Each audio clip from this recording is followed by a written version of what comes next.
When it comes to dealing with losing somebody you love, there is no such thing as moving on.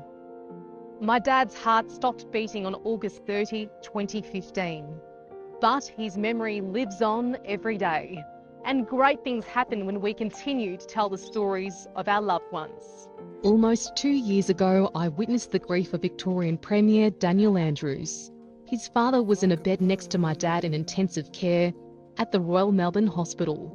Bob Andrews was diagnosed with cancer in 2014. And now the Premier's dealing with something thousands of Australians experience every day: the loss of a loved one. Premier Andrews, thank you for your time. It's very admirable how you've dealt with your duties as Premier despite losing your father a year ago. You've done so with such kindness and compassion. Can you take us through what the journey of grief has been like for you so far? I think I've learnt in these last 12 months that sometimes you've just got to let yourself be sad, you've got to let yourself grieve. And if you suppress that, if you push that down and just go on with your work, it'll ultimately catch up with you. His father died in April last year. Well, very close. The Premier attended the Anzac Dawn service the day after his father's death, and the following day went back to work to prepare for the budget. But I kind of hit a wall 2 or 3 days later. So I had a week off, and looking back, I probably should have taken longer because I came back a little bit. Still with just a few things unresolved. I hadn't sort of caught up with myself. You still weren't ready to say goodbye. You still weren't ready for it to be over. You would give anything just to have him back for a short period of time, just to have that extra conversation, to ask that extra question, to again reinforce how special and how important he was.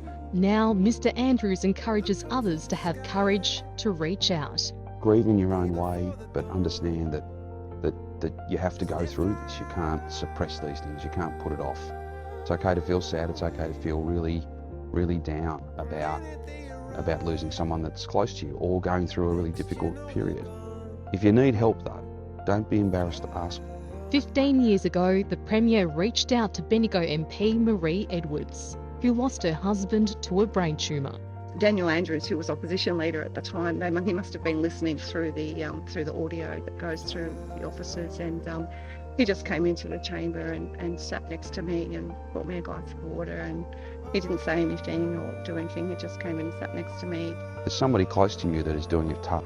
Don't ever hesitate to inquire how they're doing. Don't ever hesitate to put your arm around them and ask them, how are things going for you? Is there anything I can do?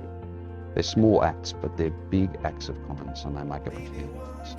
I think Daniel is a very strong person. I think he has been through a very tough time. It's really hard to lose your parents. It's hard to lose anyone. And he's doing very well. His strength is admirable. Dan, it sounds like you've been a real inspiration to a lot of people despite your own heartache. Thanks for your time and all the best.